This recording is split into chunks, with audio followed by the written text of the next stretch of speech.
Hello guys, welcome back to J vlogs. இன்றைக்கி நம்ம வீடியோவில் என்ன பார்க்க போகிறோம்னு பார்த்தீங்கன்னா சிக்கன் பள்ளிப்பாளையம் எப்படி செய்யறது தான் பார்க்க போகிறோம். வாங்க வீடியோக்குள்ள போகலாம். வீடியோக்குள்ள போகிறதுக்கு முன்னாடி நம்ம சேனலை யாராவது சப்ஸ்கிரைப் பண்ணாமல் பார்த்துருக்கீங்க அப்படின்னா நம்ம சேனலை சப்ஸ்கிரைப் பண்ணிவிடுங்க. அப்போ தான் நான் போகிற வீடியோஸ் எல்லாமே உங்களுக்கு ரெகுலராக வந்துட்டுருக்கோம். வாங்க வீடியோக்குள்ள போகலாம். கைஸ், வீடியோக்குள்ள போகிறதுக்கு முன்னாடி நம்ம என்னென்ன இன்க்ரீடியன்ஸ் தேவைன்றதை பார்த்தலாம். இதை செய்யறதுக்கு சின்ன வெங்காயம் தேவை, தேங்காய் இந்தமாரி சின்ன சின்னதாக பற்ற போட்டு எடுத்து வச்சுக்கோங்க, அண்ட் கருவேப்பிலை, கொத்தமல்லி, அண்ட் ரொம்ப முக்கியம் காஞ்ச மிளகா, அண்டு கடுகுளுத்தம் பயிர் கொஞ்சம் தேவைப்படுது. ஓகேங்களா? இதை வச்சு தான் நம்ம செய்ய போகிறோம். வாங்க எப்படி செய்யுதுன்றதை பார்த்துடலாம். இதை செய்யறதுக்கு ஒரு பேன் ஒன்று எடுத்துக்கோங்க. பேன் எடுத்து ஹீட் பண்ணிவிடுங்க. பேன் நல்லா ஹீட் ஆகட்டும். ஓகே, இப்போ பார்த்தீங்கன்னா இதில் வந்து கோகோனட் ஆயில் ஆட் பண்ணிக்கோங்க. ஆயில் ஹீட் ஆகிடுச்சு. ஆயில் ஹீட் ஆன உடனே கடுகு ஆட் பண்ணிக்கோங்க. கொஞ்சமாக கடுகு நல்லா பொரிஞ்சதும் ஆனியன் ஆட் பண்ணிக்கோங்க. சின்ன வெங்காயம் நீங்கள் நிறையா ஆட் பண்ணிட்டீங்க அப்படின்னா உங்களுக்கு டேஸ்ட் கொஞ்சம் நல்லா கொடுக்கும். அதனால் ஆனியன் கொஞ்சம் அதிகமாகவே ஆட் பண்ணிக்கோங்க.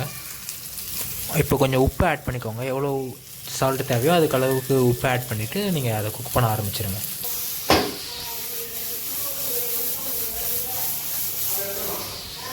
ஆனியன் பார்த்தீங்கன்னா நல்லா குக் ஆகிட்டுருக்கு.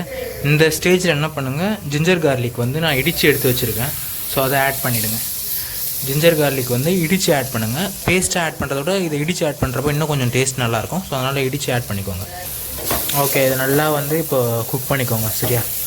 இதை குக் பண்ணிவிட்டு அதுக்கப்புறமா இதில் வந்து நீங்கள் கருவேப்பிலை அண்டு சில்லி கட் பண்ணி வச்சுருக்க சில்லி ஆட் பண்ணணும்.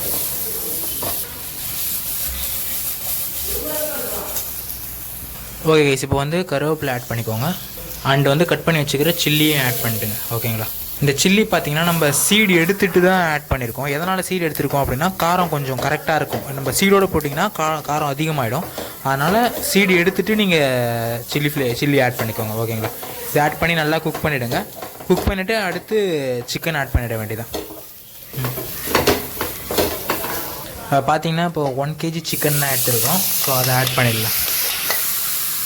ஓகே, இப்போ இதை வந்து நல்லா கிண்டி விட்ருங்க. இதில் நம்ம வேறு எதுவுமே வந்து மசாலாஸ் ஆட் பண்ண போகிறது கிடையாது. மஞ்சத்தூள் இந்த டைமில் ஆட் பண்ணிக்கோங்க. ஓகேங்களா? ஒரு 1 ஸ்பூன் ஆட் பண்ணால் போதும் மஞ்சத்தூள். அப்படி இல்லை ஒரு 1.5 ஸ்பூன், அதுக்கு மேலே ஆட் பண்ண வேண்டாம். ஸோ இப்போ இதை மஞ்சத்தூள் ஆட் பண்ணிவிட்டு இதை நல்லா பெரட்டி விட்டுருங்க. பெரட்டி விட்டுட்டு ஒரு 5 மினிட்ஸ் நல்லா குக் பண்ணுங்கள். சால்ட் வந்து தேவையான அளவுக்கு ஆட் பண்ணிக்கோங்க. ஆல்ரெடி சால்ட் ஆட் பண்ணியிருக்கீங்க. ஸோ அதனால் தேவையான அளவுக்கு டேஸ்ட் பார்த்துட்டு ஆட் பண்ணிக்கோங்க. ஓகேங்களா? ஓகே கைஸ், இப்போ வந்து என்ன பண்ணணும், ஒரு லிட் போட்டு மூடி ஒரு 5 மினிட்ஸ் குக் பண்ணிக்கோங்க. ஓகேங்களா? இப்போ ஒரு 5 மினிட்ஸ் ஆகிடுச்சு. இந்த டைமில் என்ன பண்ணுங்கள், நம்ம தேங்காய் கட் பண்ணி வச்சுருக்கோம்ல, அந்த தேங்காவை இதில் ஆட் பண்ணிவிடுங்க. தேங்காய் ஆட் பண்ணிவிட்டு ஒரு பெரட்டுருங்க. சிக்கன்லேயே தண்ணி விடும்.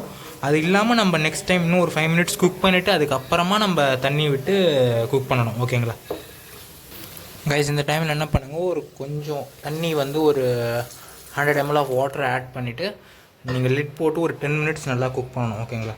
அது நல்லா குக் ஆகட்டும். கைஸ், இப்போ இது நல்லா தண்ணி விட்டுருச்சு. ஓகேங்களா? இதை அடுத்து என்ன பண்ணுறதுன்றதை பார்ப்போம் வாங்க. இப்போ கைஸ், இப்போ என்ன பண்ணுங்கள், மூடியை திறந்து விட்டுட்டு நீங்கள் இந்த தண்ணிலாம் போகிற அளவுக்கு நல்லா ட்ரை ஆகிற அளவுக்கு நல்லா இதை அப்படியே ஓப்பன்லேயே வச்சு குக் பண்ணுங்கள். ஓகேங்களா? ஓகே கைஸ், இப்போ பார்த்தீங்கன்னா அந்த தண்ணி எல்லாமே நல்லா ட்ரை ஆகிடுச்சு.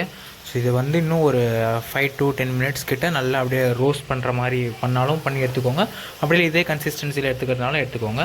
நான் இதை நல்லா ட்ரை ரோஸ்ட் மாரி தான் பண்ண போகிறேன். ஸோ பண்ணிவிட்டு எப்படி இருக்குதுன்னு காட்டுற பாருங்கள்.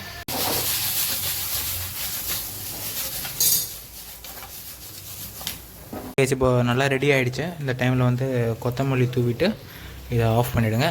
ஓகேவா?